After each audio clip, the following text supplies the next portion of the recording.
Why hello everyone and welcome back to SamCastGS. I have a ridiculous amount of hair.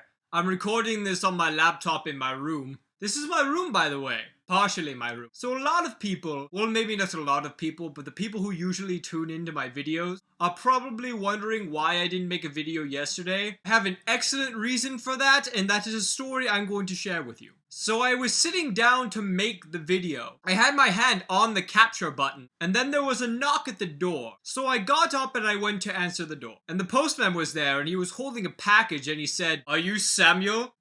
Yeah. "This package is for you. Please sign here." Okay, so I signed it. So then the postman left and I went inside to open the package. It was a strange piece of alien technology. And I was like, what is this? I didn't order this. Where did it come from? So then there was another knock at the door, and I went to answer it, and there was an alien there, and he was like, "Hey, my name is Joe." "Oh, hi." "Oh, I see you already opened that, package." "Yeah, I don't know where this came from. It's just this weird piece of alien technology." "Well, I just happened to be an alien, and that package was meant for me." "Yeah, but it was made out to me." "Well, yeah, but, you know, obviously it's alien technology, so, it came to me. I mean, it's mine now. You don't even know what it does." "I'll figure it out or I'll break it in the process. Either way works for me." "Yeah, but if you break it, I'm gonna be in trouble because I was entrusted to take care of it." "Well, you sent it the wrong address. I mean, I guess you aren't paying that much attention to it anyway."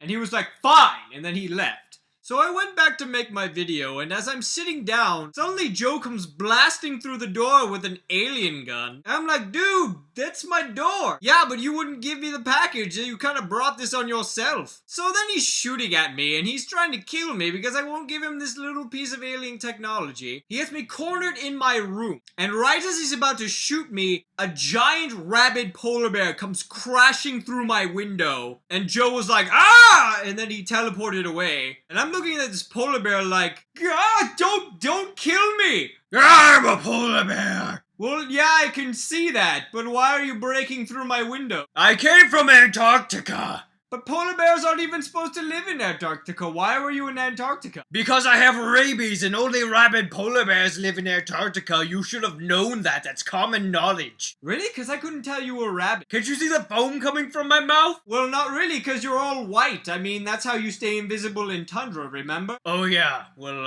I'm sorry for the misunderstanding." "So why are you at my house in the first place?" "Well, I need your help, because we need to go down to the Environmental Protection Agency and tell them that a bunch of polar bears are stuck in Antarctica and that I need to rescue them." "Yeah, but, why do you need me? You can talk, for some reason." "Well, I'm a rabid polar bear, so if I go in there, they're probably gonna be like, 'Ah, there's a rabid polar bear!'" Oh, that's a good point. So we go to the EPA Headquarters, and as we're walking in, the receptionist looks up, is like, "How may there's a rabid polar bear!" And I'm like, "Just calm down, he can talk, he's cool." And then she presses the security button, and then the security comes in and they handcuff us. I don't know why they had handcuffs the size of a polar bear's arm, just in case a rabid polar bear came in, I guess. So they threw us down in the dungeon. For some reason the EPA has a dungeon, I don't know why. So we're sitting in our cell, and Fred, the polar bear's name is Fred, he turns to me, he's like, "Well, that didn't go well."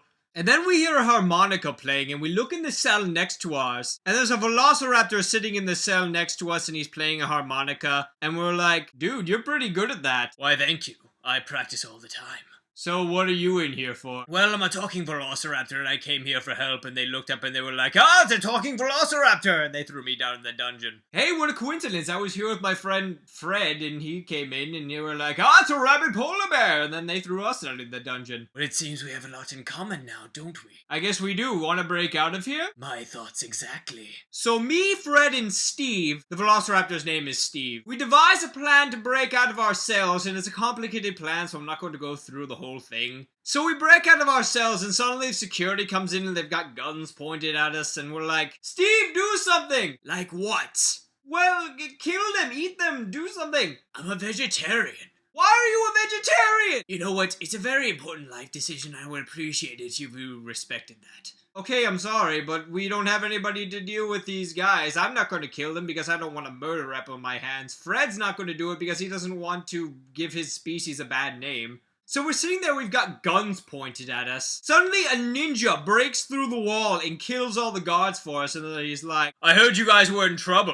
How did you know we were here, and why are you trying to save us? I work for a secret organization that's battling Joe. Oh yeah, I met Joe. He tried to kill me because I have this piece of alien technology. Well, that alien technology is extremely powerful, and he cannot get his hands on it no matter what. So me, Fred, Steve, and Thomas, the ninja's name is Thomas, we all leave the EPA headquarters to look for Joe. And as we're leaving, Joe comes in with a spaceship and tries to kill us all. He's like zapping people in the streets. He's like, give me the alien technology! Well, Thomas told us not to. Well, then I guess I'll have to kill you all. So he summons an army of vegetable creatures, and we turn to Steve, and he's like, my time to shine. So Steve kills and eats all the vegetable creatures, and Joe's like, no, you defeated my vegetable army! Why do you have a vegetable army? That's just not a very good army to have. Well, I'd have a better army if you gave me the piece of alien technology. But if we gave you the technology, you would just use it to conquer humanity. So then Joe pulls out his alien gun again, and Thomas throws a ninja star. It hits him in the hand, and he drops the alien gun. Then Fred jumps on him and pins him down. So Thomas restrains Joe, and he's putting him in a car to take him back to his headquarters. So he turns to us and says, I guess it's time for us to part ways. Yeah, I guess so.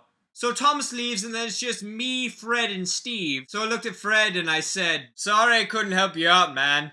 Oh, it's okay. Thomas said that he would take care of it. Oh, well, that's good. How about you, Steve? What are you going to do after this? I guess I'll go live a free life as a vegetarian Velociraptor. Well, good for you. So I got back home, and by this time it's way too late to make the video. And that's why I didn't make the video yesterday. Well, thanks for tuning in and listening to my story, and I will see you all on Monday.